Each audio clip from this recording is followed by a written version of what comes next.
السلام علیکم۔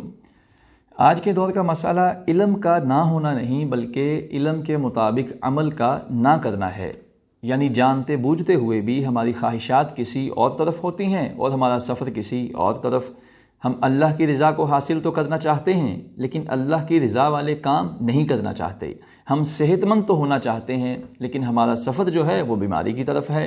یعنی یہ تو بالکل ایسے ہی ہے جیسے کہ کوئی بندہ جانا تو لاہور چاہتا ہے لیکن وہ جو ٹکٹ ہے وہ ملتان کی خرید لیتا ہے، اور وہ بس میں سوار ہونے کے بعد جب بس ملتان کی طرف چل پڑتی ہے، ہر آدھے گھنٹے کے بعد اب وہ دعا کرتا ہے کہ یا اللہ مجھے لاہور پہنچا دے، یا اللہ مجھے لاہور پہنچا دے۔ یعنی کہ اس شخص کی خواہش تو لاہور جانے کی ہے، دعائیں بھی لاہور جانے کی ہیں، لیکن یہ بیٹھا ملتان کی بس میں ہے۔ تو اس سے صاف ظاہر ہے کہ اس کی خواہشات اور اس کی دعائیں یہ دونوں جھوٹی ہیں۔ اگر یہ سچی ہوتی تو سب سے پہلے یہ اپنی بس کو تبدیل کرتا۔ بالکل ایسے ہی ہمیں اپنے گریبان میں جھانکنا ہوگا کہ ہم جو چاہتے ہیں کیا ہمارا سفر اسی طرف ہے؟